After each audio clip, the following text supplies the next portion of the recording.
There's one more kind of sacrifice we need to talk about here. This is a little bit different from the rest. We did not cover it the same time as we covered the other sacrifices. This one is a little bit different, a different manner, a different purpose, a different kind of concept altogether, actually. We call this the red heifer sacrifice, or the red cow. The Lord said to Moses and Aaron, "This is a requirement of the law the Lord has commanded. Tell the Israelites to bring you a red heifer, or a red cow, without defect or blemish, and that has never been under a yoke." So this is a cow, not a bull. So this is a female, not a male. Give it to Eleazar the priest. It is to be taken outside the camp and slaughtered in his presence. So this is not offered at the altar of burnt offerings and sacrifices at the tent of meeting. We're doing this outside the camp. Then Eleazar the priest this is the only time, by the way, we've slaughtered a cow. Previously, all of our slaughterings have been of bulls. When it comes to cattle, it's been bulls. This is the one. In this one, we are slaughtering a cow. I don't know how literally we need to take this. Today they're trying to build a third temple today, and of course they want to, and all that. And one of the things they need, if they're going to have their temple system working again today, is a red cow. And I don't know how literally we're supposed to take this word red here. I mean, clearly it was supposed to be unblemished. Okay, but I don't know if we're talking about like bright red, or if we're talking about like a reddish brown, or even a sort of brown, because red, you can have a shade of red that looks kind of brown. Rust is red, and I don't know how specific this red has to be red. At any rate, this was a cow. And this was not a bull, it was not a ram or a goat. So this was a special kind of offering, and it wasn't offered in the tabernacle, it wasn't offered on the altar, and it wasn't used for those kinds of purposes. Then Eleazar, so they're slaughtering it outside the camp in the presence of Eleazar the priest, who is the son of Aaron the high priest. Not the high priest himself at this point in time, he will be, but at this point in time he is the son of the high priest. Then Eleazar the priest is to take some of its blood on his finger and sprinkle it 7 times toward the front of the tent of meeting. So he's, I guess, going to walk back there and sprinkle it, because it's not at the tent of meeting when they're offering this.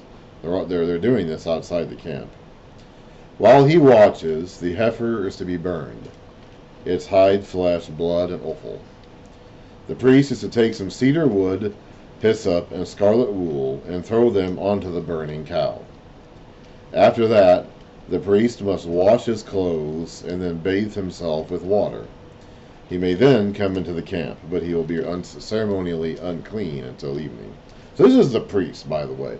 This is the son of the high priest doing his duty, exactly as he's supposed to be doing it. And even then, he becomes unclean in the process of doing his duty. You aren't going to get through life without being unclean at some point.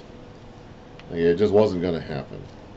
Here you have the son of the high priest following his religious duties exactly to the letter, and he still becomes unclean for a day, or for the remainder of a day. The man who burns the cow must also wash his clothes and bathe with water, and he too will be unclean till evening. A man who is clean shall gather up the ashes of the heifer. So this is a third guy now. So you have the priest, somebody else, probably a priest, maybe a Levite, I'm not really sure, who actually performs the burning, and then someone else who gathers up the ashes. That's at least 3 dudes this takes. A man who is clean shall gather up the ashes of the heifer and put them in a ceremonially clean place outside the camp. I don't know what that would be, a jar. Like I don't know what that is. They shall be kept by the Israelite community for use in the water of cleansing. It is a purification from sin. The man who gathers up the ashes of the heifer must also wash his clothes, and he too will be unclean. So these are 3 guys who have all become unclean in the process of this sacrifice. This will be a lasting ordinance, both for the Israelites and for the aliens living among them.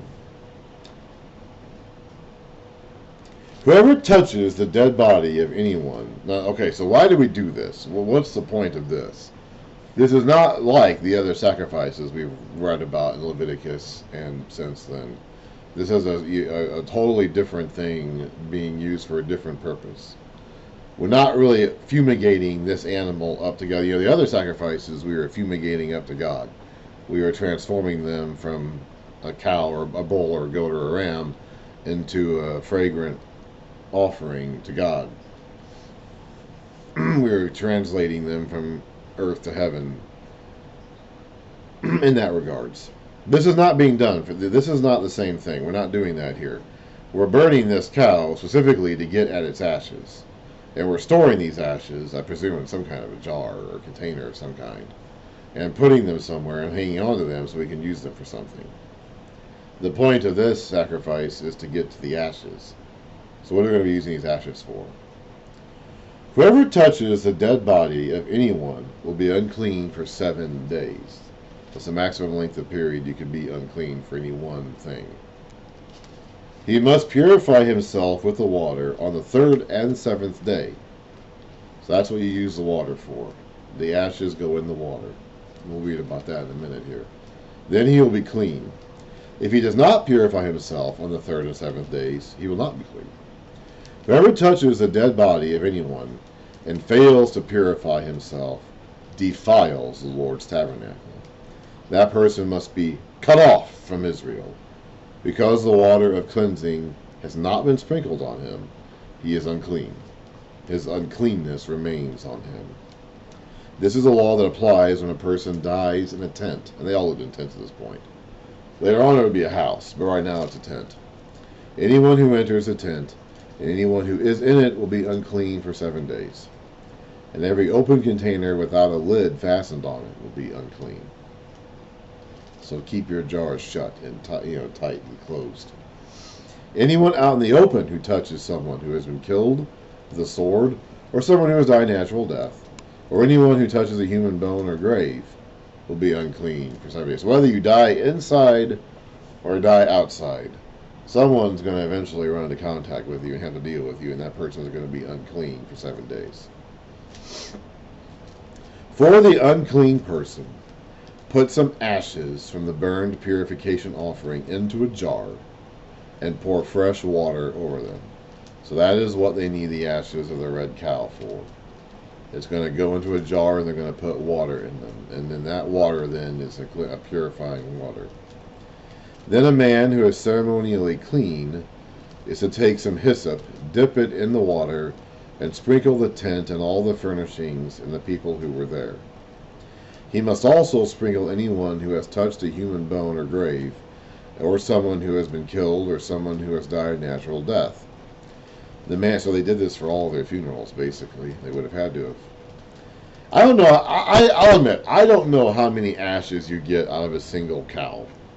If you take, it doesn't actually specify how old the cow has to be. Sometimes it says specifically the offering has to be 1 year old or 3 years old or whatever.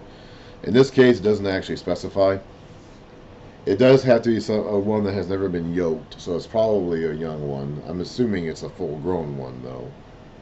And I do not know. I mean, I've never burned a cow. I don't own any cows. I've never burned a cow. I don't know how many ashes you get out of a cow. I don't know how many ashes they used in each time they did this. So I don't know how much of an issue with supply they would have. I don't know how rare red cows are. Now I know today we don't have one. Maybe they died out as the years went on, or maybe we don't really know what the text means by red cow. Today, one of the big things I mentioned earlier is trying to breed a pure red cow.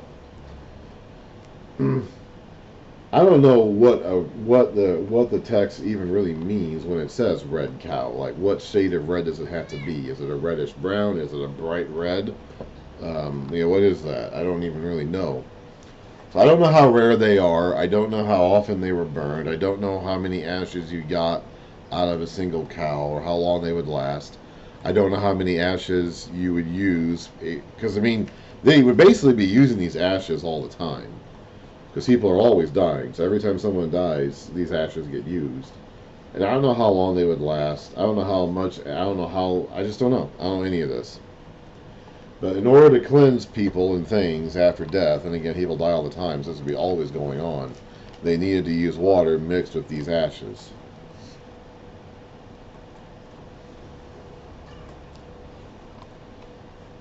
The man who is clean is to sprinkle the unclean person on the 3rd and 7th days, and on the 7th day he is to purify him.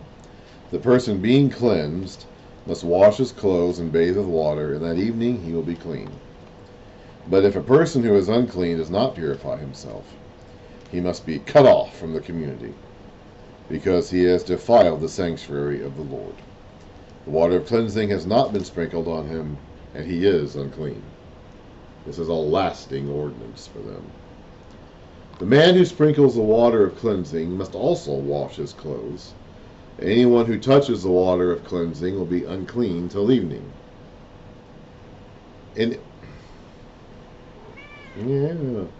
Anything that an unclean person touches becomes unclean. Anyone who touches it becomes unclean till evening.